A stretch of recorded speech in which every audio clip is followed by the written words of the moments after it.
ഞാൻ പറഞ്ഞേക്കാം. മേനോ സാർ തിരിച്ചിട്ടുണ്ട് കേട്ടോ. ആ ഇത് മനസ്സിലായില്ലേ? ബാലു എന്റെ അനിയന്റെ മോനാ. ഇത് മനസ്സിലായില്ലേ? എന്റെ വല്യച്ഛനാ. അതല്ല ഞാനും പറഞ്ഞേ. ആയിക്കോട്ടെ, ഞാൻ പറഞ്ഞാലും തെറ്റൊന്നുമില്ലല്ലോ. പക്കല്ലേ? Good morning sir. വാ വാ വാ. അല്ല അവനെവിടെ? വേന്ദ്രൻ, മാനവേന്ദ്രൻ. മനു സാർ അല്പം തിരക്കില്ല, ഒരു എമർജൻസി മീറ്റിംഗ്. മനസാറിന്റെ എമർജൻസി ഒക്കെ എനിക്കറിയാം. ഓവർ ടൈം ഡ്യൂട്ടി ആയിരിക്കും അല്ലേ? ഇപ്പൊ എങ്ങനെയുണ്ട് വല്ലിച്ച? സ്വന്തം വിവാഹത്തിന്റെ 1ാം വാർഷികോ പാവ രഞ്ജു വെഡിങ് ആനിവേഴ്സറി കേക്ക് വാങ്ങി വെച്ച് മെഴുകുതിരിയും കൊളുത്തി കാത്തിരിക്കുക. ഈ മണക്കൂസ് പെണ്ണിന്റെ അടുത്ത് എത്ര പറഞ്ഞാലും മനസ്സിലാവില്ലല്ലോ. അയ്യോ സാറുമാർ തെറ്റിദ്ധരിച്ചിരിക്കുകയാണ്. മനസ്സാറിനെ കുറിച്ച് അങ്ങനെയൊന്നും പറയരുത്. പനിനീർ പൂ പോലെ മൃദുലമാണ് അദ്ദേഹത്തിന്റെ ഹൃദയം. ഇല്ല കിച്ചു? അതെ അതെ.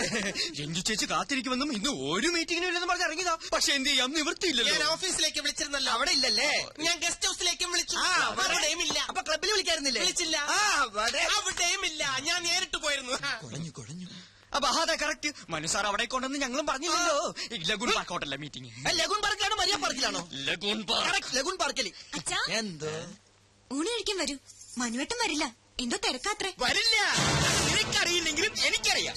എന്താ ചെയ്ത്? ഇവര് അന്യരൊന്നല്ലല്ലോ. എന്റെ പൊന്നു മോളെ, നിനക്ക് അവൻ ഇനിയും മനസ്സിലായില്ലല്ലോ. ഇവളോട് ഇഷ്ടം തോന്നിട്ടൊന്നല്ല പരമേശ്വര. എന്റെ മടിശീലയിലെ ചക്രം കണ്ടിട്ടാ അവൻ ഇവളെ കയറി പ്രേമിച്ചത്. ഇപ്പോൾ ഒരു വാക്ക് പറഞ്ഞാൽ മതി, ഇപ്പൊ പിടിച്ച് പുറത്താക്കി വേറെ കെട്ടിച്ചു വിടും ഞാൻ ഇവളെ. ആ സിംഗപ്പൂർ ചക്കൻ ഇപ്പോഴും തയ്യാറാ. എന്നിട്ട് ആ സ്ഥാപനം ഞാൻ ഇവനെ ഏൽപ്പിക്കും. ഞാൻ അതൊന്നും മോഹിച്ചിട്ടല്ല. ഞാൻ മോഹിച്ചു. അച്ഛനൊന്നും മിണ്ടാതിരിക്കുന്നുണ്ടോ? മനുവേട്ടന്റെ ജോലിയും തിരക്കൊക്കെ എനിക്കറിയാം. പരമേശ്വരൻ മാമേ, കല്യാണം കഴിഞ്ഞ അന്ന് തുടങ്ങിയതാ മനുവേട്ടനോടുള്ള ഈ ദേഷ്യം. അതിന് സപ്പോർട്ട് ചെയ്യണ്ടേ ഇവിടെ ഒരാളും. എന്നാ ഞങ്ങൾ അങ്ങോട്ട് അടപ്രഥമം കൂട്ടി ഉണ്ടിട്ട് പോയാ മതിയുടെ പിള്ളേരെ. അവന്റെ പാട്ടിന് കൂത്താടുന്നത് നിങ്ങൾ കുറച്ച് പേരാണെന്ന് എനിക്കറിയാം. എന്റെ മരുമകൻ അതിന് ശേഷമല്ലേ അവൻ നിന്റെയൊക്കെ മുതലാളിയായത്. അത് പോട്ടെ, നീ ഇങ്ങോട്ട് വന്നേ. എന്താ? വാ. എന്ത് മീറ്റിംഗ് ആണെന്നാ പറഞ്ഞേ? ബ്യൂട്ടി കോൺടെസ്റ്റിന്റെ ആദ്യം ഈ സ്പോൺസേഴ്സുമായിട്ടുള്ള മീറ്റിംഗ്, മോഡൽസുമായിട്ടുള്ള മീറ്റിംഗ്, ഫോട്ടോഗ്രാഫേഴ്സുമായിട്ടുള്ള മീറ്റിംഗ്, പിന്നെ മീറ്റിംഗ് എല്ലാ ശ്രദ്ധയും ബുദ്ധിയും മീറ്റിംഗ്. അല്പം തെറ്റിയാണ്ടല്ലോ. കവിതകൾ എന്റെ ബലഹീനതയാണ്. സ്ത്രീയെക്കുറിച്ച് പ്രശസ്തനായ ഒരു ആംഗലേയ കവി പാടിയത് എനിക്കറിയൂ. ഇല്ല. ഒരു നിമിഷം തരൂ നിന്നിൽ അലിയാൻ, ഒരു യുഗം തരൂ നിന്നെ അറിയാൻ.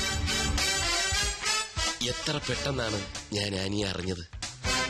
ഈ ജന്മാന്തരങ്ങളുടെ ബന്ധം എന്നൊക്കെ പറയാറില്ലേ, എന്നെന്നും ഇങ്ങനെ ഒന്നായി കഴിയാൻ ഒരു നൂൽ ബന്ധമായി ഈ ചെയിൻ ഇരിക്കട്ടെ. 22 ക്യാരറ്റ്സാ. ഇനി മുതൽ അങ്ങോട്ട് ഐ മാറ്റ് അഡ്വർടൈസിംഗ് കമ്പനിയുടെ അസറ്റ് ആയിരിക്കും Annie. I assure U.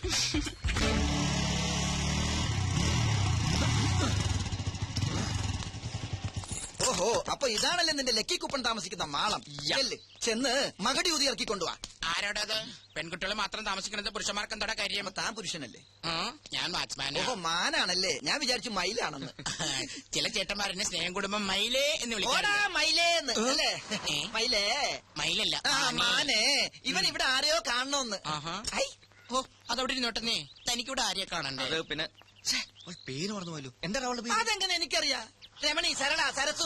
Ramani സരളൊന്നുമല്ല. അപ്പൊ എന്റെ കയ്യിലെ സ്റ്റോക്ക് തീർന്നു. രമണിക്ക് എന്താണ് കുഴപ്പം? എനിക്കല്ലേ അറിയാൻ പറ്റുള്ളൂ. ഒന്ന് പോടോടുന്നു. അതെ, ഇവിടുത്തെ ഏറ്റവും സുന്ദരിയായ പെൺകുട്ടിയുടെ പേരെന്താ?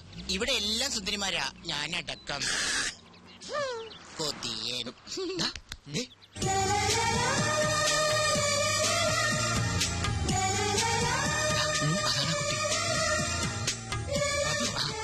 അതകിലേ കുട്ടിയെ തന്നെയാ കാണേണ്ടത്. താനും കൂടെ പോന്നെ. താനിവിടെ നിന്നിട്ടാ മതി. മാരീഡാണോ? അല്ല. ഞാനിപ്പൊ വരാം. വരണം. വരാടി.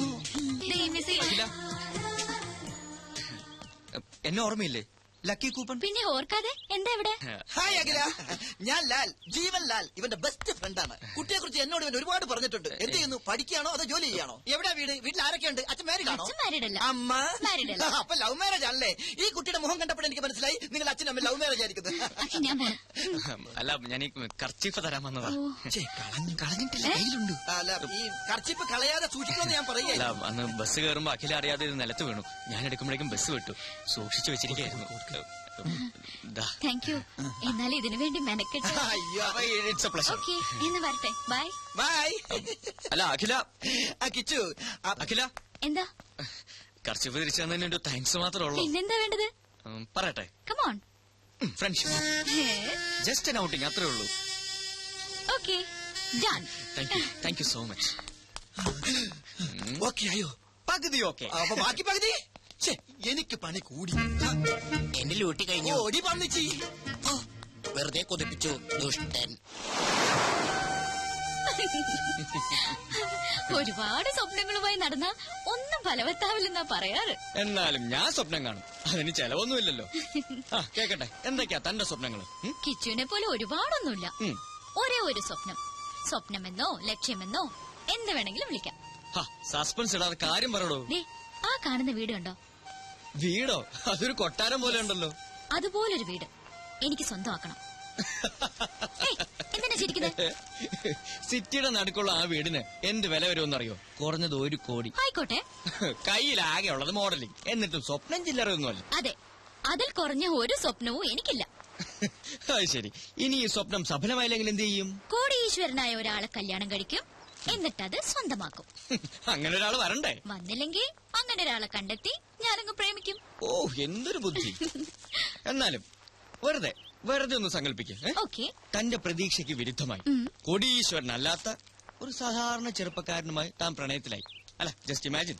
നോ, അങ്ങനെ ഒരിക്കലും സംഭവിക്കില്ല. 2 ദുർബലർ ചേർന്നാൽ ഒരിക്കലും ഒരു സ്വപ്നവും പൂവണിയില്ല. അതാണ് എന്റെ കണ്ടെത്തൽ. ഏയ്, എന്തു പറ്റി? ഹേയ്, ഒന്നുമില്ല. താൻ വളരെ ഫ്രാങ്കാ. വലിയൊരു സത്യം എത്ര സിമ്പിളായി പറഞ്ഞു. ഹേ കിച്ചു, എന്റെ സ്വപ്നം ഫലിക്കോ? ദേ, അത് കണ്ടോ?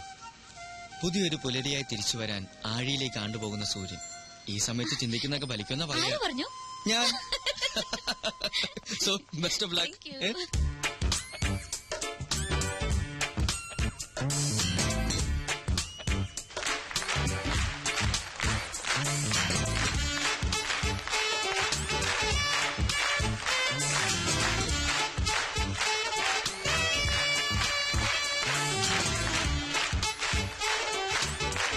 ഇത് കൊള്ളാം.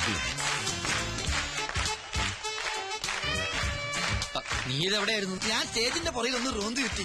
അവിടെ ആവുമ്പോ മൊത്തമായിട്ട് കാണാമല്ലോ. പല ഷേപ്പിലല്ലേ പീസുകള്. ആദ്യം കണ്ടപ്പോ ഒന്നും പറയണ്ട അളിയാ, കുളിര് കോരിപ്പോയി. അങ്ങോട്ട് പോവാ. വേണ്ട, എനിക്ക് നിന്നെ പോലെ ഈ കാര്യത്തിൽ ആക്രാന്തമില്ല. ഇങ്ങനെ കാണുന്നതാണ് എന്റെ ഒരു സുഖം.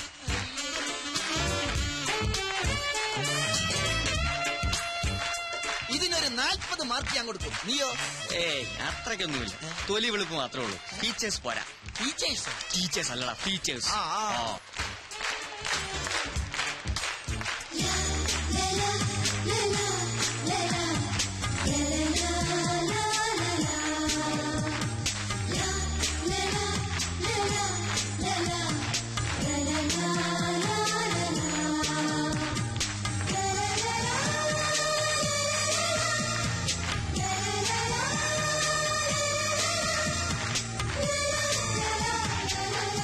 എടാ കിച്ചു, ഇത് നിന്റെ ലക്കി കൂപ്പണല്ലേ? ഇത് ഏത് മാളത്തിൽ ഒളിച്ചിരുന്നു?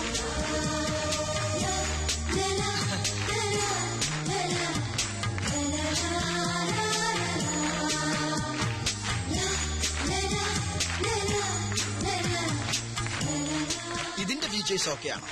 Double okay. എങ്കിൽ ഇതിന് എത്ര മാർക്ക് കൊടുക്കാം? ഇതിന് മാർക്കല്ല, എന്റെ മനസ്സ് തന്നെ കൊടുത്തു കഴിഞ്ഞില്ലേ?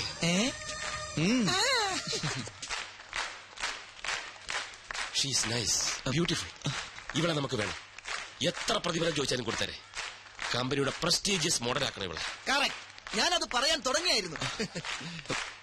നീ ഇതൊന്നും കേൾക്കുന്നില്ലേ? Yes sir, she's nice, beautiful.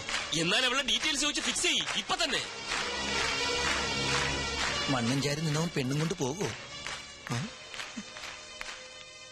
നിനക്കെന്താ പറഞ്ഞാ മനസ്സിലാവാത്തത്? മനുസാറിന് വേണ്ടി എത്ര പെൺപിള്ളേരുടെ പുറകെ ഞാൻ പോയിട്ടുണ്ട്, എത്ര പേരുടെ തെറി കേട്ടിട്ടുണ്ട്.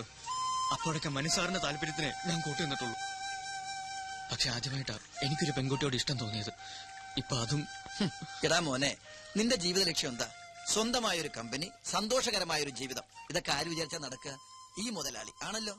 തറവാട് കൈവിട്ടു പോകാതിരിക്കാൻ മാസാമാസം ഗംഗാധര മുതലാളിക്ക് പലിശ അയക്കുന്നില്ലേ? എവിടെന്നാ പണം? ഈ മുതലാളിയുടെ പോക്കറ്റിൽ നിന്ന്. മനുസാറ് സന്തോഷിക്കുന്നിടത്ത് നിന്റെ ജീവിതം രക്ഷപ്പെടുകയാണ്. അത് നീ മറക്കണ്ട. അതൊക്കെ ശരിയാ. എന്നാലും കുന്നാലും ഒന്നുമില്ല. തൽക്കാലം ഇങ്ങനെ ഒരു പെണ്ണിനെ കണ്ടിട്ടില്ല എന്ന് വിചാരിക്കും. ഇനി അവൾക്ക് നിന്നോട് വല്ലതുണ്ട്? അതുമില്ല. അവള് കോടീശ്വരനെ കെട്ടാൻ നടക്കാന്ന് നീയല്ലേ പറഞ്ഞത്? എടാ കിച്ചു, സ്വപ്നങ്ങൾ നെയ്തുകൂട്ടാൻ മാത്രമേ നമുക്കൊക്കെ കഴിയൂ. അത് പ്രാവർത്തികമാക്കാൻ സമ്പത്ത് വേണം. എനിക്കോ നിനക്കോ അതില്ല. അതൊക്കെ അറിയിക്കുന്നവർക്ക് വിട്ടുകൊടുക്ക്. മുതലാളിയോട് കൂറുള്ള ഒരു തൊഴിലാളിയായി ജീവിക്കും. ഇനി ഒന്നും ആലോചിക്കണ്ട. ഐമാറ്റിലെ പുതിയ മോഡലായി അവളെ നിയമിച്ച കാര്യം നീ എന്ന് അറിയിക്കും. വാട ചക്കരെ.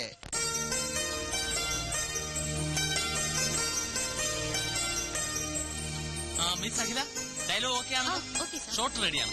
കോസ്റ്റ്യൂം ചേഞ്ച് ചെയ്തു. ഓക്കെ, മാർക്ക് ചെയ്തിട്ടുണ്ട്. ശരി സാർ. കണ്ണ, ഈ ആംഗിൾ ഫിക്സ് ചെയ്തു. ഓക്കെ. അതെ, ഏത് ആംഗിളാ ഫിക്സ് ചെയ്തിരിക്കുന്നത്? ഇതാണോ ഇതാണോ? എന്തിനാ? കോസ്റ്റ്യൂം കൊടുക്കാനാ? ആംഗിളൊക്കെ ഞാൻ ഫിക്സ് ചെയ്തോളാം. താൻ പോയി കോസ്റ്റ്യൂം കൊടുക്കും. ചേടാ, ആംഗിൾ അനുസരിച്ചല്ലേ കോസ്റ്റ്യൂം കൊടുക്കാൻ പറ്റുള്ളൂ. സോറി മാഡം, ഞാൻ അല്പം തിരക്കിലായി പോയി. എല്ലായിടത്തും എന്റെ ഈ 2 കണ്ണുകൾ തന്നെ എത്തണം. Costume section, camera section, lighting section. ചുരുക്കി പറഞ്ഞ ഞാൻ ഇവിടുത്തെ ഒരു ഓൾറൗണ്ടറാ. ഇതാ മാഡത്തിന്റെ കോസ്റ്റ്യൂം. എന്താ ഇത്? കോസ്റ്റ്യൂം അളവ് കറക്റ്റാ. ഇതിന്റെ ബാക്കി എവിടെ? ബാക്കിയാ? ഇല്ല, ഇത്രേ ഉള്ളൂ. അറേബ്യൻ ജ്വല്ലറിയുടെ ആഡ് എന്നല്ലേ പറഞ്ഞത്? അതെ, ആധുനിക നാരിയുടെ ആധുനിക സ്വർണ്ണ സങ്കല്പം. നോൺസെൻസ്. ഇത്തരം ഡ്രസ്സുകളൊന്നും ഞാൻ ധരിക്കില്ല. ധരിക്കില്ലേ? ഇതെന്ത് കൂത്താ? പിന്നെ ആര് ധരിക്കും? ഞാനാ? ലുക്ക്, അതൊന്നും എനിക്കറിയണ്ട. പക്ഷെ ഞാൻ ഇത് ധരിക്കില്ല. ഇങ്ങോട്ട് നോക്കിയേ. കുട്ടി ഇത് ധരിച്ചില്ലെങ്കിൽ മുതലാളിയുടെ പണി കിട്ടുന്നത് എനിക്കായിരിക്കും. ഇല്ലെന്ന് പറഞ്ഞില്ലേ? പോയി ഡയറക്ടറോട് പറ. അതെ, പണത്തിന്റെ പ്രശ്നമാണെങ്കിൽ മുതലാളിയോട് പറഞ്ഞ് ശരിയാക്കാം. തുണി കുറയും തോറും മണി കൂടും. Stop it!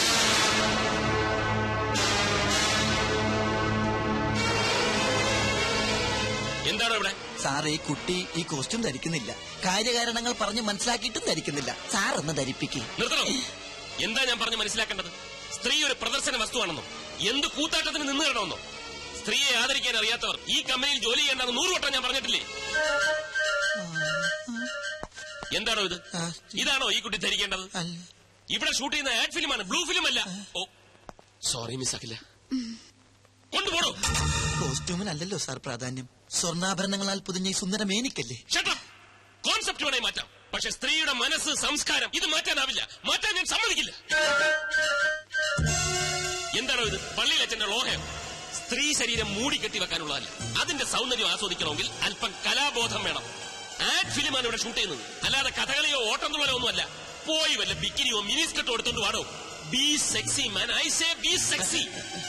എന്താണോ വായം പൊളിച്ചിരിക്കുന്നത്? ഇനിയെങ്കിലും സ്ത്രീകളെ ബഹുമാനിക്കാൻ പഠിക്കണം. ഇന്നിന് ഷൂട്ടിംഗ് മതി. പാക്കപ്പ്. പോടോ. സോറി മിസ് അഖില, ഈ മൂഡിൽ ഇന്നിന് ഷൂട്ടിംഗ് വേണ്ട. ഞാൻ കാരണമായി ഇതൊക്കെ സംഭവിച്ചത്. സാറിന്റെ മൂഡ് കളഞ്ഞതിന് ഞാനാ സോറി പറയേണ്ടത്. സാറല്ല, മനു. അങ്ങനെ വിളിച്ചാൽ മതി. നമുക്ക് ഷൂട്ടിംഗ് നാളെ ആക്കിയാലോ? നല്ല മൂഡിൽ. നാളെ എനിക്കൊരു എൻഗേജ്മെന്റ് ഉണ്ട്. എന്താ? പേഴ്സണലാ. എന്നാൽ അഖിലയ്ക്ക് ഒഴിവുള്ളത് എപ്പോഴാണോ അപ്പോൾ. ഓക്കെ. Thank you sir. സാറല്ല, മനു. Thank you Manu. ഞാൻ വരട്ടെ. അഖില, തന്റെ ഈ ചിരിയുണ്ടല്ലോ, അതാ ക്യാച്ചിങ്.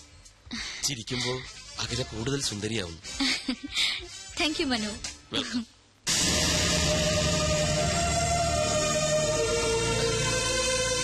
ഗംഭീരമായിരിക്കുന്നു പെർഫോമൻസ്. എക്സലന്റ്. അതൊക്കെ ശരി, പക്ഷെ ചെറിയൊരു പ്രോബ്ലം ഉണ്ട്. എന്താ? നാളെ എന്താണ് അവൾക്കൊരു പേഴ്സണൽ കാര്യം? വേറെ വല്ലവരുമായി? അതൊന്നുമല്ല സാർ. ആ കുട്ടിയുടെ ബയോഡേറ്റ കണ്ടില്ലേ? കണ്ടു. നാളെ അവളുടെ ബർത്ത്ഡേയാ. ഓ, അത്രേ ഉള്ളൂ. ആ ടെൻഷൻ അങ്ങ് മാറി. സാർ, ഈ ബർത്ത്ഡേ പിടിച്ച് നമുക്കൊരു ചീട്ടിറക്കിയാലോ? നീ എന്താ ഉദ്ദേശിക്കുന്നത്? സാറേ, അഖില സാറിന്റെ മനസ്സിൽ കയറിയെങ്കിലും അഖിലയുടെ മനസ്സിൽ സാറ് കയറണ്ടേ? അതിനൊരു പദ്ധതി ഞാൻ പ്ലാൻ ചെയ്ത് കഴിഞ്ഞു. ഇത്തിരി പണച്ചെലവുള്ള കാര്യമാണ്, പക്ഷെ പണം സാറിനൊരു പ്രശ്നമല്ലല്ലോ. അതുകൊണ്ട് ആദ്യം പണം തരൂ, എന്നിട്ട് ഞാൻ പ്ലാൻ പറയാം. നടക്കൂ? നടന്നിരിക്കും. എന്തിനാ ഈ പിശുക്ക്? അഖില സാറിന്റേതായ പോരെ? കിച്ചു, ഐമാറ്റ് അഡ്വർടൈസിംഗ് കമ്പനിയുടെ അസറ്റാണാ നീ. അസറ്റ്. താങ്ക്സ്.